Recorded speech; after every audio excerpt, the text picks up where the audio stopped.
Hey guys, আসসালামু আলাইকুম, WhatsApp and welcome back to আঙ্গুর। গাইস, আমরা ব্যাকগ্রাউন্ড রিমুভ করার জন্য অনেকেই পিক্সআর্ট ব্যবহার করে থাকি এবং এই যে ব্যাকগ্রাউন্ড রিমুভার বিভিন্ন অ্যাপ এবং ওয়েবসাইট ইউজ করে থাকি। আমি এর আগেও একটা ব্যাকগ্রাউন্ড রিমুভ করার জন্য ওয়েবসাইট কীভাবে ব্যাকগ্রাউন্ড রিমুভ করবেন তার জন্য একটা ভিডিও বানিয়েছিলাম। সো দেখা যায় ওইগুলান থেকে ব্যাকগ্রাউন্ড রিমুভ করার পর আপনার যে পিক্সেল কোয়ালিটি থাকে ওটা নষ্ট হয়ে যায়। আর পিক্সআর্ট থেকে দেখা যায় অনেকে ম্যানুয়ালি করতে পারলেও তা খুবই টাফ, মানে একদম নিখুঁতভাবে করা, তারপর হেয়ার স্টাইলগুলান খুব নিখুঁতভাবে রাখা, এগুলো খুবই টাফ হয়ে যায়, যা হচ্ছে যারা প্রফেশনাল তাদের কাছে খুব সহজ হয়ে যায়। সো গাইস, যারা এডিট নিয়ে থাকেন তারা অবশ্যই এই অ্যাপটির কথা শুনছেন, ফটোশপ, যেটা এখন খুবই মানে ট্রেন্ডিং চলতেছে, অনেকেই ফটোশপ টাচ ইউজ করতেছে। সো গাইস, অ্যাপের লিঙ্ক আপনার যারা এখনও অ্যাপটি নামাননি, অ্যাপের লিঙ্ক ভিডিও ডিসক্রিপশন বক্সে দেওয়া আছে, ওখান থেকে নামিয়ে নিতে পারেন। প্লে স্টোরে যেহেতু অ্যাপটি নেই, সো আপনি ভিডিও ডিসক্রিপশন বক্স থেকে ডাউনলোড করতে পারেন, অথবা আপনি গুগলে গিয়ে সার্চ করতে পারেন ফটোশপ টাচ 2019 বা আদার্স, এটার বিভিন্ন ভার্সন আছে, আপনার ফোন অনুযায়ী আপনি ভার্সন ইউজ করতে পারেন। সো গাইস, কথা না বাড়িয়ে ভিডিও শুরু করা যাক।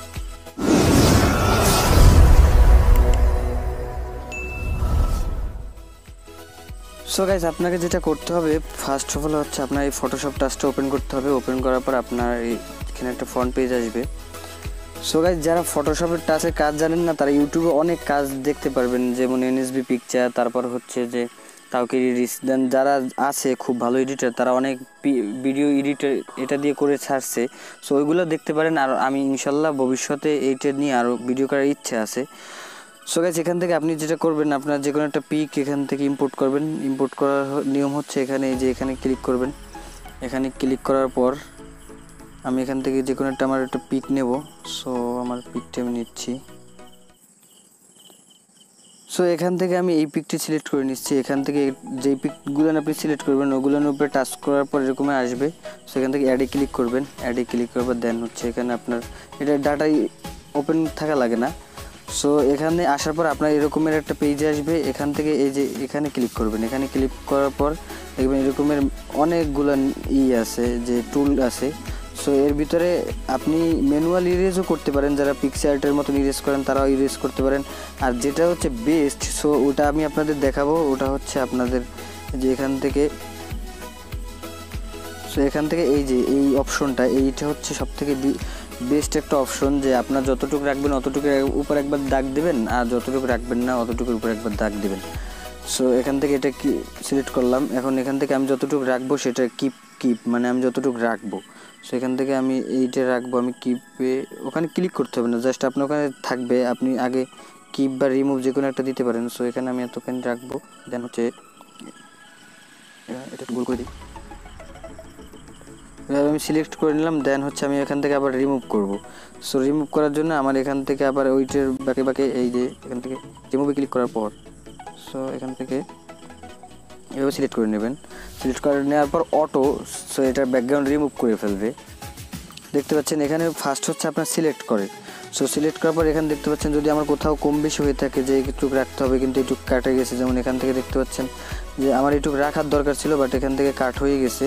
সো আমি এখানে কিপে ক্লিক করব। কিপে আপনার যেখানে সমস্যা হবে নিজে একটু করে নেবেন, হালকা এইভাবে হালকা করে ক্লিক করে নেবেন, তাহলে আবার ওটা সোজা দাগ এসে যাবে। সো এখান থেকে নিজে করে নেবেন যতটুকু পারেন, যেখান থেকে কিপ করে নেবেন, যেখান থেকে রিমুভ করার দরকার সেখান থেকে রিমুভে ক্লিক করে আবার ওখান থেকে রিমুভ করে নেবেন। দেন হচ্ছে আমার যখন এটা সিলেক্ট হয়ে যাবে, সো সিলেক্ট হওয়ার পর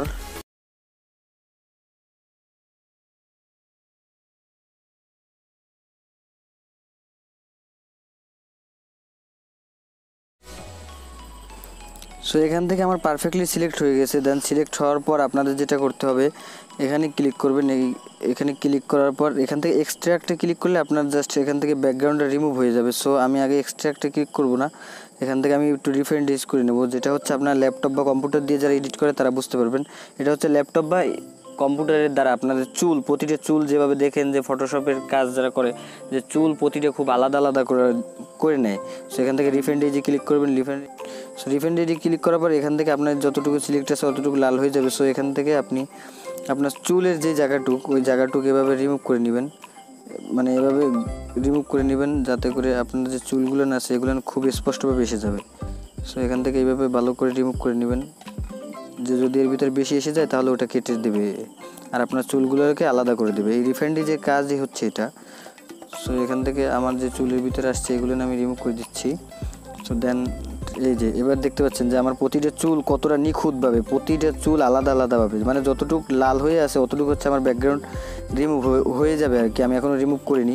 তো দেখতে পাচ্ছেন কতটা নিখুঁতভাবে আপনার প্রতিটা, আপনি এই চুলগুলো দেখলে বুঝতে পারবেন যে চুলগুলো, প্রতিটা চুলকে খুব আলাদাভাবে আলাদা আলাদা করে প্রতিটা চুলকে এখানে সিলেক্ট করা হয়েছে। সো এখান থেকে ক্লিক করবেন, ওকেতে ক্লিক করার পর যে ওকেতে ক্লিক করার পর এখানে সিলেক্ট হয়ে আছে। সো এখান থেকে আমি আবার এক্সট্রাক্ট করে নেব। এই যে এইটা ক্লিক করবেন, এক্সট্রাক্টে ক্লিক করার পর আপনার যে পিছনে ব্যাকগ্রাউন্ড আছে ব্যাকগ্রাউন্ড রিমুভ হয়ে গেছে। সো আপনি এখান থেকে এবার ডিসিলেক্ট করে নেবেন, ডিসিলেক্ট। সো ডিসিলেক্ট করার পর এখানে দেখতে পাচ্ছেন যে আমার প্রতিটা চুল কতটা নিখুঁতভাবে।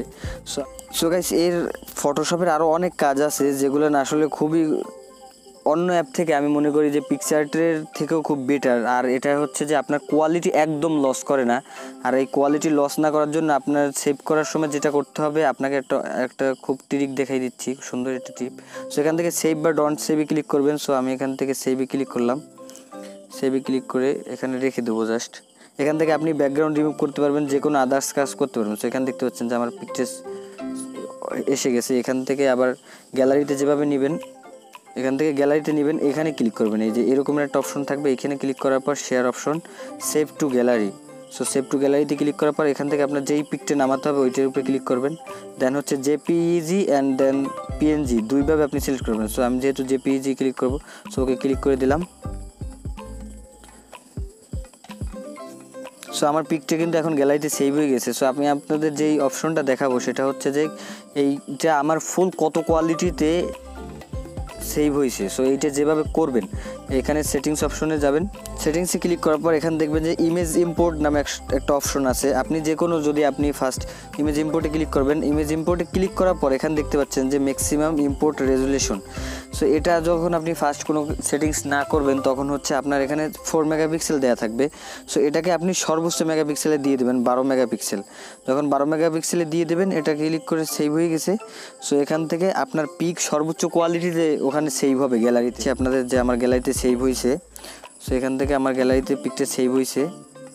এটা হচ্ছে এই যে আমার এই পিকটা সেভ হয়েছে। এই পিকটার দেখতে পাচ্ছেন যে কতটা নিখুঁতভাবে এখান থেকে হেয়ারটা আমার আলাদা আলাদা করে দিছে। আসলে আপনার কাজ করলে বুঝতে পারবেন যে এটা আসলে কতটা ভাবে কাজ করে। সো এখান থেকে আমি দেখাচ্ছি, এখানে ডিটেলসটা দেখাচ্ছি যে এই পিকটার 2.85 MB, মানে সো বুঝতে পারছেন যে এটার দ্বারা আসলে খুব সুন্দরভাবে দেন, এটার এডিটর কাজও খুব সুন্দর। সো গাইস, এই ছিল আজকের ভিডিওটি ভালো লাগলে অবশ্যই একটি লাইক করবেন। দেন আপনার যদি কোনো কোশ্চেন থাকে কমেন্ট বক্সে জানাবেন। আর অবশ্যই আমাদের চ্যানেলটি সাবস্ক্রাইব করে পাশের বেল আইকনটি অন করে দেবেন এমনই সব ভিডিও সকলের আগে পাওয়ার জন্য। ভালো থাকবেন।